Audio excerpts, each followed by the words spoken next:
У найчорніші часи для нашої держави і для всієї Європи я закликаю вас до більшого.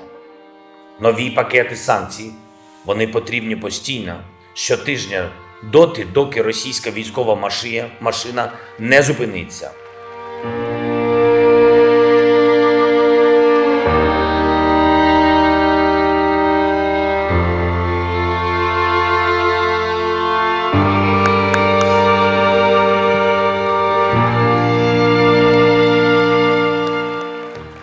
Я маю мрію.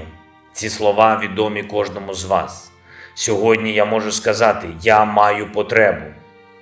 Потребу у захисті нашого неба, потребу у вашому рішенні, у вашій допомозі. І це означатиме рівно те саме, що відчуваєте ви, коли чуєте «I have a dream». Хіба це велике прохання створити над Україною безпольотну зону?